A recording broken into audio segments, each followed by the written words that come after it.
Welcome to the Big Time Thinking Podcast.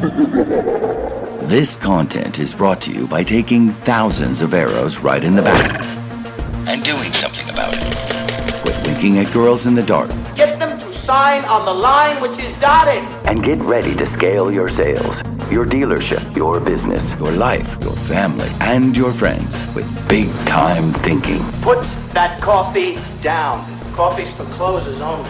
Without further ado, here is the founder and CEO of Big Time Advertising, Terry McCauley. Oh, have I got your attention now? Buckle up. Reality starts right fucking now.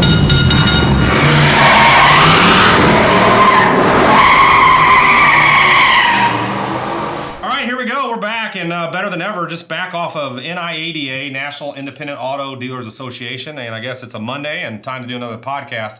What's funny is in podcast world, we skipped a couple weeks because we'll do a couple of these in a row. But excited to do the next podcast. I have our first guest, first time we've ever had a guest on a Big Time Thinking podcast. And I have with me today Brad White. Brad White is a very important person to me at the moment. He is actually our new Director of Sales at Big Time Advertising and Marketing, our ad agency. And Brad White comes to us from Byrider, which is a national organization that's involved in the buy here, pay here business. And our agency has somehow worked its way into representing a lot of dealers from Byrider. And I'll let Brad kind of tell the story in his own words. But Brad had worked for Byrider for 12 years, extremely loyal, and our agency kept scaling. And we were looking for someone to take over some of these clients and help me continue to grow our agency and focus on the sales side. So I'm going to let Brad kind of introduce himself. I got him here. Now listen, Brad's a little pissed off at me a little bit because he does, this isn't his world, and it's not really my world either. But we're gonna make him do this, and he'll be fine. So we'll pick on you, all right? Don't be a little bitch, and you'll be fine. Sounds fair. All right, you'll figure this out, and we won't hold it against him that he is a Pittsburgh Steelers fan. I mean, that's real. That's how creative. That's why I'll handle the creative and he'll handle the sales. Anybody that's a Pittsburgh Steelers fan, really, we know you grew up in the 80s and there wasn't a lot of choices. There was 2 television stations, right? Either got the Steelers or the Raiders, and maybe somewhere in the Midwest. Sometimes you got the Bears. Yeah, the Bears. That's about how creative Brad is. He didn't realize there's a whole big world out there. No, I'm just giving you some shit. I like winning, so that works out well in this. Touche. I'm a Colts fan, and the Steelers have done a lot more winning. But Brad, real quick, kind of tell us your background, how you got into where you were at with Byrider, and then we'll get more into some of the stuff I want to ask you because I think there's a lot you can teach us and some stuff I can maybe teach you too. But how did you get into working for Byrider, and what was your daily tasks? What did you do? Yeah, for sure. So long story, I actually drove a beer truck for 5 years right out of school. Realized that was not for me once I fell asleep driving home from a little town in Indianapolis, or outside Indianapolis. So that's when I started looking for a different venture. I actually found the rent-to-own industry. And Hold up. So you're like Homer Simpson? You drove a beer truck? I absolutely like Homer Simpson. No shit. That's awesome. So I think I did know that now that I think about it because you have told me this. Absolutely. What beer brand? That's important. So I worked for a company that actually handled all Miller and Coors products. Awesome. And all imports as well. So I had a little bit of everything. Winter chick. So I'm one of the few people who's in St. Louis, Missouri, and likes Miller Lite. So that works for me. All right, go ahead. Sorry to cut you off, but that's how it works with ADHD and big time thinking. You're good. All right. So with that, found myself at the local rent-own company, Rent-A-Center, actually. Worked for them for about 5 years, and I got a call one day from an old market manager, and he had went over to Byrider, told me a lot about the company, wanted me to come in, kind of blew him off a few times. And then, of course, like we all have, we have that bad week where the boss calls you up and reams you and tells you how terrible you are. And I decided to go ahead and give my old market manager a call. So what I did, I gave him a call, went in, spoke with him. He told me all about Byrider. They were a family-owned business back then. It was prior to them being bought out by the equity group that purchased them years ago. And again, this is 12 years ago that I went in there, and they pretty much sold me. And decided to go work for them. Started off as basically a measly little finance assistant because I had never really worked in that lending industry before. Yep. So decided to do that. From there, worked my way up, held probably 10 or 11 different titles. Was a finance manager, sales manager, regional manager, so on and so forth.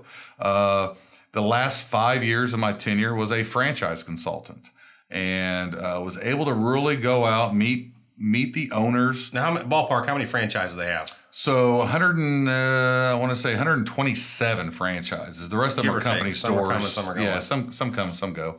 And it's probably even more than that, actually. Probably about the 140-ish range with franchises. But the nice piece was I worked for corporate for the first 8 years. A lot different, of course. You have your rules, regulations, and it's a lot larger because you have more stores, so there's more procedures. Okay, so not to interrupt you, but this is kind of where I actually want to go. It's interesting that you kind of got into that a little bit. My whole career, my whole life has been on the dealer side, right? And you know this, selling, and then working my way into being a sales manager and general manager, and now as an agency representing on the dealer side. And one thing I'm glad to have here, and eventually I want to get Dave Johnson in here, who was a factory rep for Chrysler, and one of my favorite reps of all time. And we always had this fun give and take, in emails and stuff. And if you didn't know us, you think, man, they hate each other, but we didn't.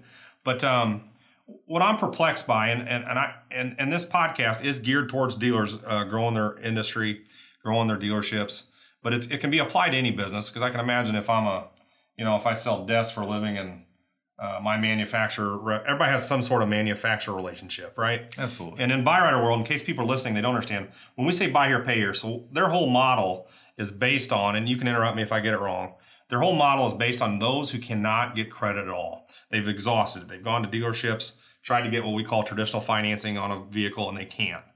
In many, many ways, these people are typically desperate, right? Correct. Yeah. I mean, and it's really catered towards, a lot of people have problems in their life. They have a life change. They have a divorce, a death in the family, something of that nature. Or maybe they just really screwed up whenever they were young. A lot of us have been there.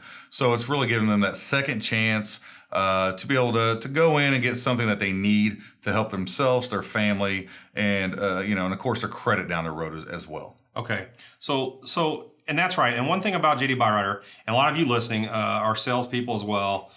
We've all done what we call special finance. Even if you've been at a Dodge, Ford store, right? You've dealt with a customer who has not stellar credit. They're struggling. They have bankruptcies on there and stuff that Brad alluded to.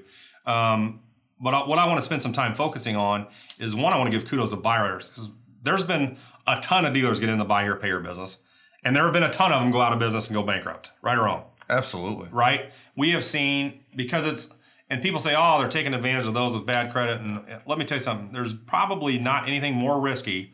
And I tell this to people all the time. You take $100 and loan it to somebody you know has never paid a loan back in their whole life, right?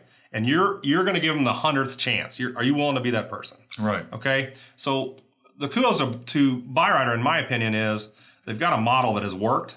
Now, I've seen it change, and you have too, but what I want to ask you, I guess, I want to start out with coming from the factory side, and I call it factory because I'm a Dodge guy.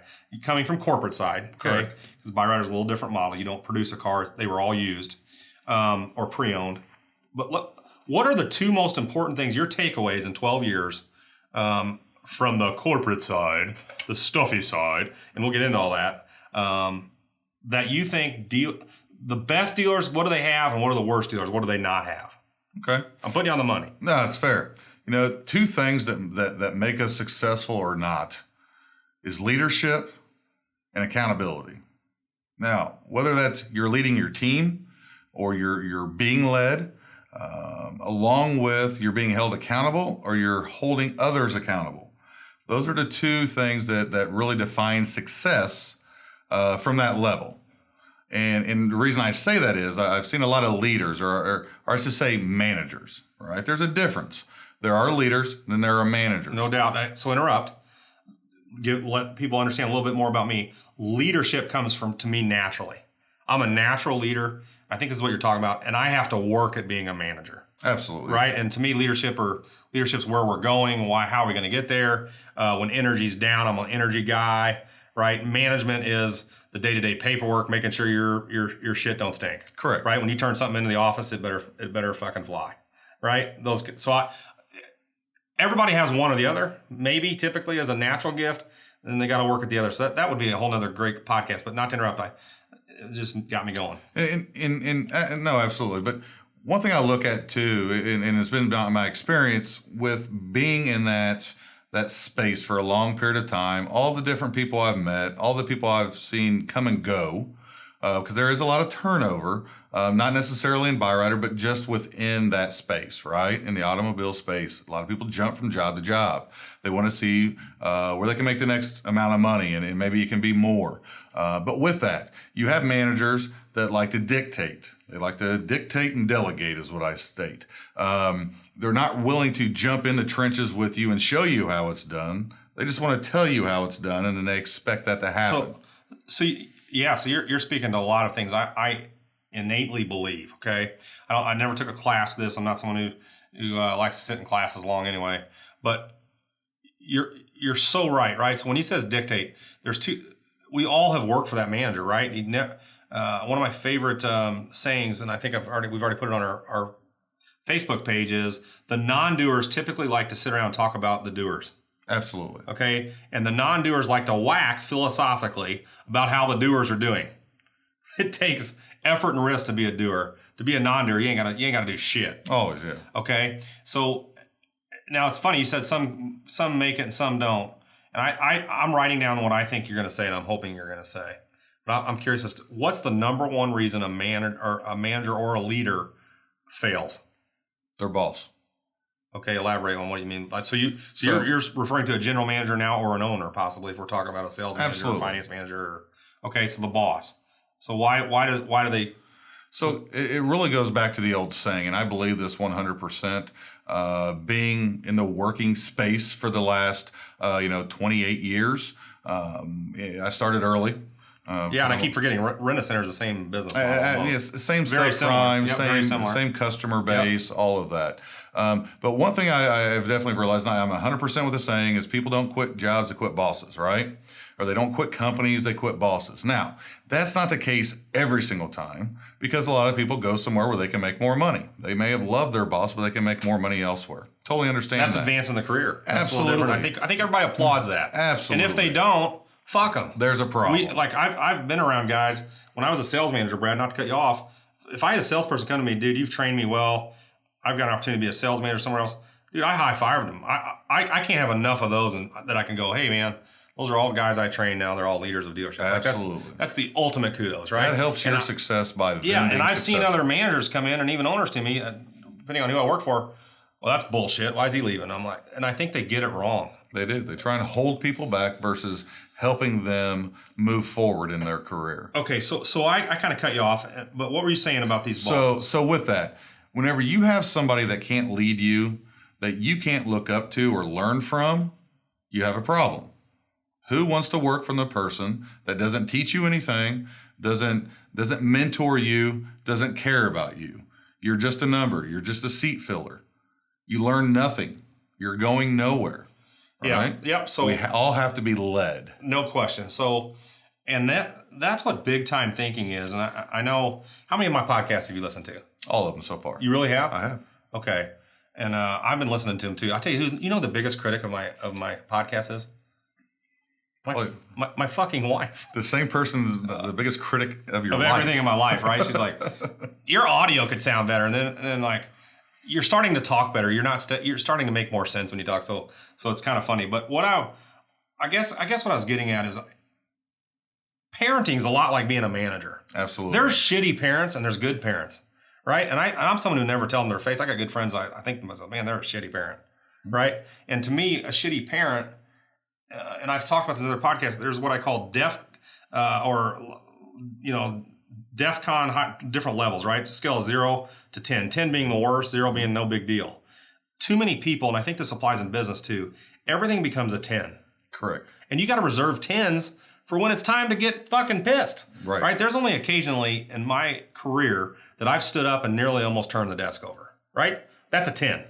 And for me, and everybody's got to decide them differently, for me, those are like ethical things, right? Like if someone stole from me, right, or things I know I can't get over, or someone attacked my integrity as a person, I'll defend those type things. To mess with your money or your family. Right. But so you bring it up. How much training did Byrider offer salespeople? So the nice thing about that is they do have a program where they will send that salesperson through training, live training, so classroom training, along with what the software they use on track, and they go through a full detailed sales program. Okay, so I wasn't trying to steer our podcast that way, and it's my fault for not asking. But so of all your training, you probably know where I'm going now. What percentage of the training is geared towards salespeople versus what percentage is geared towards training managers? So that's what I was going to say. So a lot of it is teaching that salesperson, teaching that sales manager how to work the system, how to handle customers, how to so on and so forth, right? Right. The one thing where we always miss out, and this just isn't JD Byrider or anywhere else, because this is where it becomes personal. You have to train your managers on how to manage people. Right. Okay. And how to lead people. The one thing that we really have a problem with, and it's not just in business, it's in society, is having leaders.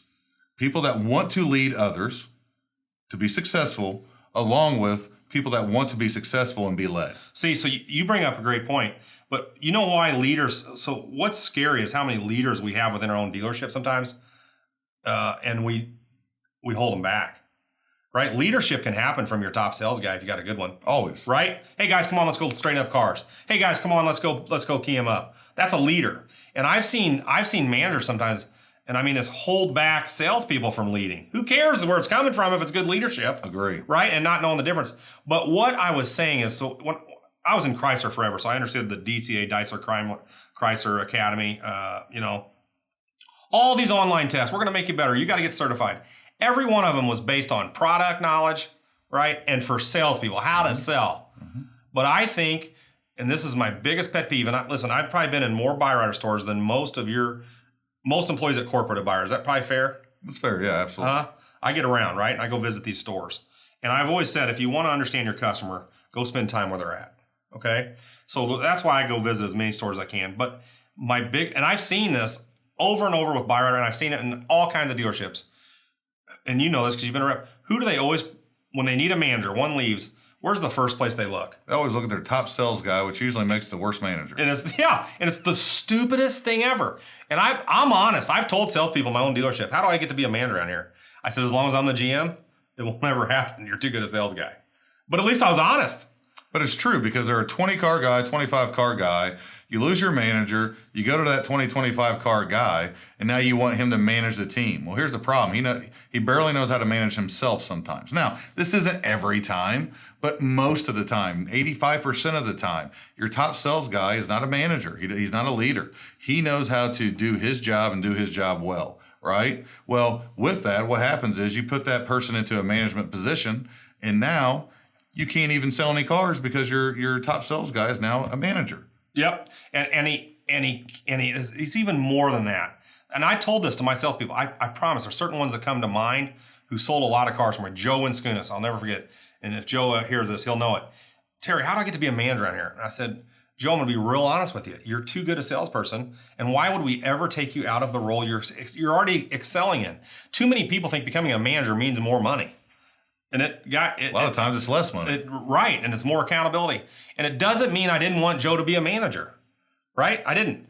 And I would have had no problem if he comes in and says, hey, I got a job at competition across the street. They're going to give me an opportunity to be a manager. You evaluated his talent, and he was put in the right position for his talent to maximize his opportunity. Absolutely. Now, there is good news. He is a manager today in the same dealership. After I left, they promoted him. And that's fine. I'm not saying it can't happen. The other thing that sometimes as dealers, we don't pay attention to the real rule. If you work for a major corporation, GE, I shouldn't even say GE anymore because they're not that big. They're struggling. But a Google, they will never promote someone to manage their own peers that they used to be equals with. Right or wrong? Absolutely. 100%. And the reason why is, how do you go from being buddy in the huddles to now I'm the boss, right? And so what I want to spend the rest of this time of this podcast on, Brad, and this is back to the training, and I'm sure Byrider's guilty of it too. We train, you got to know the process procedures.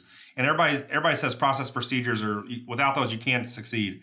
And I would say without good people, you can't. Like, it's people first, right? And what makes good people is people that are trained with a capital T.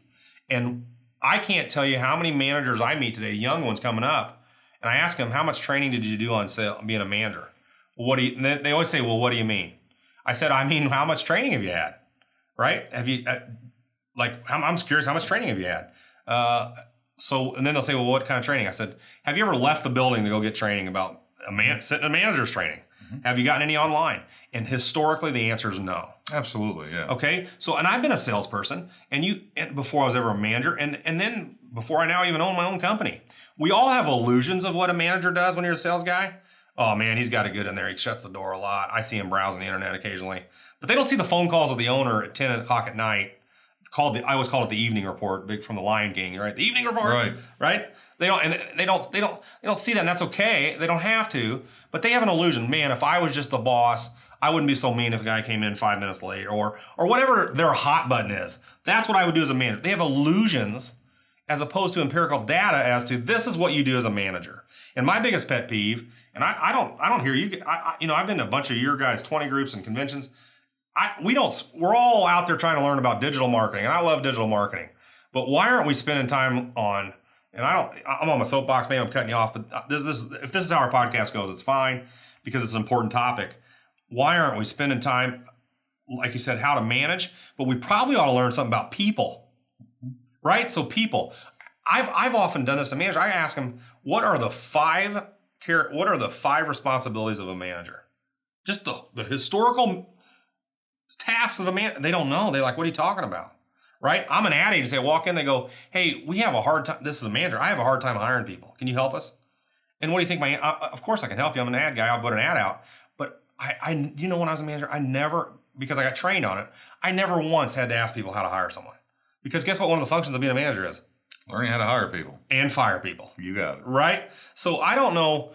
Is this even going on, Corbett? You just left. Do they just, is it something they just talk about, but then it gets shelved? What's going on? Well, I believe that with them, I mean, they have their own processes that they do. They have a lot of good ones. Right. I won't take anything away. And this isn't about Byrider. No, 100%. But I've never sat on that corporate side. I've always been the us versus them type deal. And I'm curious, what it's like to sit in that circle. I really think a larger challenge is whenever you go out to franchises, whenever you see how they struggle with their management. In every business, there's an owner. Okay. Now, is that owner active or sitting on the sideline and has somebody in their place to run that, whether it's a dealership, whether it's a restaurant, whatever it is, right? Are they an active owner or not? And that's the first piece. Okay. Yep. But with that is when we talk about training, we talk about management and that. And whenever it comes down to people, one thing we have to realize with people is everybody learns differently. Okay. For me, I like to see it and then I have to do it. That's how I learn. Okay. Okay. And we have a lot in common. Yeah. There's others that have to read about it. And if they read it, they can memorize it. YouTube was the greatest thing that ever happened to Terry McCauley. Me too. Okay. Now I can Google how do I, change oil in my son's Raptor, and I know how to do that. I can replace a toilet, and I don't know shit about mechanical anything. We can do anything nowadays with YouTube. But with that, we never look at how does this person learn best. How are we going to get the biggest benefit out of them by the way that they learn? That's the way we want to teach them. If I have somebody that likes to read things, read the material, and then put it together, that's fine, right? No problem. But here's the problem is, if I just tell them how to do it, they'll never get it put together. Right. Right? Now, for me, if I'm putting something together... But see, so that brings up something else. I think this is inherent with younger, I don't want to get into this whole thing, but sometimes why are people afraid to fail? Right? You said to do it, and they're not problem solvers. They'll call and have someone fix it right away. I can't tell you when I started this agency, and it's still to this day, how many times I've sat here till 10, 11 o'clock at night to do something that a professional in this industry probably could do in 2 seconds. They'd be like, what the fuck are you doing? Because you need to learn it. Because and where's their pride? Now, granted, I would ask, but if my boss ever said, hey, I need you to line up all the cars, I would never have gone, hey, how do you guys do that here? Right. You know what I mean? That's a bad example, but there's none of this giddy up, go figure it out myself. And I'm glad you brought this up because I think this is big. A couple takeaways that I know for sure. My biggest pet peeve is managers aren't doing one-on-ones daily, right? So some people, they've changed the term. Now it's the huddle. Like, where's our daily huddle, right? Which I hate the word huddle because I always said in a dealership, for me, 2 or 3 people are gathered, that's a huddle. Right. And I call that the research and development department because they're never standing around talking good about your dealership. No. No one ever sits around and goes, dude, they pay us way too fucking much. Oh, yeah. Dude, you see your commission voucher? Oh, What yeah. the fuck? Awesome. Dude, and you know what I love about Macaulay? He always puts way too much in our trades, dude. He's the greatest manager ever. So I always broke huddles up. So that's there's another lesson managers. Do they even, and this, what's called a hyper awareness. When you're at that desk, when I was desking deals, or say you were in there visiting me as a rep, my eyeballs, I had a hyper awareness. People are like, do you ADHD? No, dude, I got a customer sitting over there with one of my sales guys and I don't want to see what the fuck they're doing right now. Right? And they don't have that hyper awareness. They don't know like how long that person's been sitting there. Does that make sense what I'm getting at? Absolutely. So, well, and just to piggyback off that, I mean, what you stated was one-on-ones, right? Yep. That is something I've preached for years. That's where you get the, first of all, you want to have a good relationship with your boss. Everybody wants to have a good relationship with their boss. Unless they're just a complete prick, then you want nothing to do with them. Right. And I had those. And you're probably not going to work for them for they'll long. wear you out. But with that, something else that cracks me up too is whenever you talk to somebody and say, hey, are you doing your one-on-ones? Are you doing any coaching? Or, are you bringing them in and having that one-on-one time with them? And they say, yeah, absolutely. When do you do that? Well, I do that on Wednesdays or Thursdays. Yeah. What the hell? Wednesday or Thursday? The week's gone by then. How are we setting I always just expectations? rephrase the question. So how often do you do your daily one-on-one? Yeah. Right? And then they still answer it. I go, okay, let me do that again. How often should a daily one-on-one happen? Right? Well, they probably still get it wrong. No. And I'm here to tell you, one of the reasons I feel like I always was able to beat month over month consistently and scale dealerships, and that's what we're really after with big time thinking, is I knew my daily one-on-one was more important than sitting there for hours on end, fighting with the office over a recap on a deal because they didn't give me $400 worth of gross. Right. How many times have you seen that happen? This deal's bullshit. I'm getting fucked on my, right? And they spend all their time there as opposed to, you know what? Those 9 sales guys I'm managing, they pay my wages. And I'm going to spend time with that guy. Hey, dude, what's happening? Where are you struggling? And I always use what I call like soft reports, success, opportunities, failures, and threats. And I manage those. Successes, they love to tell me, and I really didn't give a shit about successes, and I didn't really give a damn about failures. But I want them to know, hey, failure, all right, I gave them a chance to vent. But I managed to opportunities and threats. An opportunity, if I could put it in the win column and sell them, I knew I sold more. Am I right on this? Absolutely. And if they were a threat, if I could stop it from being a failure, I'm going to win a little bit more. Oh, yeah. And so Brad, I appreciate coming in, and actually, we're almost done with 30 minutes. This is easier than you thought, isn't it? A lot quicker, yeah. It's easier than you thought, right? Absolutely it is. And you've hit it out of the park because you and I could go on and on. And I didn't know where, truth be told, we sat down, we didn't know what topic we were going to do, did we? No, we didn't. And you were worried about it. But I think we just did it right there. Today, it's leadership and managers. There's 2 different qualities. We talked about leadership the most, but the key, and there's opportunities here for more and more podcasts. Guys, today's lesson, if anything, and Brad, you put yours in there too, it's like we've all got to start holding our managers more accountable. And not, when I say accountable, not just how many they sell, but then also, are you training them? Right. You can't tell the manager sucks if he's never been trained. Exactly. Is that fair? 100%. And how many times has a manager gone and sat in another dealership and sit next to a successful manager and just watch them? But I know what every dealer tell me, oh, we're too busy, you can't. Bullshit, man. You're never too busy to learn. And here, so then I decided to start my own business, something the stupidest thing any motherfucker could ever do, right? And say, oh, I can do this myself. And now I own my own business. I had, just like I told you, the salesperson having premonitions about being a manager. Same thing. Oh, if I was a dealer principal, this is what I'd do, right? But I've never had to pay with cash flow and wonder how the hell you make payroll on Friday, right? Because a deal didn't fund that you thought was going to fund. Oh, exactly. Okay, so but guess what I've had to do? I've gone and joined my own 20 group with other business managers. I'm like, I got a lot to learn here. I better get on this deal. And I bet you were busy, but you still did it. Yeah, because I knew I'd fail if I don't. Absolutely. Right? So I'm glad you came. I think I'm excited to have you on our team, and I hope that we both, consistently always agree training's key. We can't spend enough time going out there, and we create leaders in our own organization, because if we do, our dealers are going to succeed, Brad. And that's what I want. I want any dealer we talk to sell more than they did the month before. I agree. Just always, just for everybody out there, remember, be a leader, lead your team, be the one that wants to be the best and make your team the most successful. Your team will be successful as long as you have the right people on board that know what they're doing and respect you, because they can mentor. You can be their mentor. but just lead them. Don't just manage them. Awesome, dude. Thanks again for coming in here and doing this. Not that you had a choice. True. True. All right, we'll wrap it up here. Hey, listen, guys, I think we're approaching our fifth episode. I don't know how iTunes counts them. Sixth one, I guess. They count the intro as one, so I'm always off. But here's the deal. I want to say thanks to everybody listening. Thanks for those sharing. I can't get more shares and enough downloads. If you are streaming it directly, make sure you hit that little download button. We're now on Spotify. I think the last time I told you we would be on Spotify. We're on iTunes, Spotify, SoundCloud. You're going to find us everywhere. Like our Facebook page. I'm dying for more comments and feedback of what you want to hear us talk about. We're going to grow this podcast as best we can into some numbers that we hope that will astonish us. There's only one way, and just like Brad said, guess what I'm doing? I'm studying podcasts. I'm learning from there are some great guys out there doing this, and we will continue to get better. Guys, thanks for listening. Make this week better than last week. Go out there, sell some fucking cars, and kick some fucking ass. Go get it.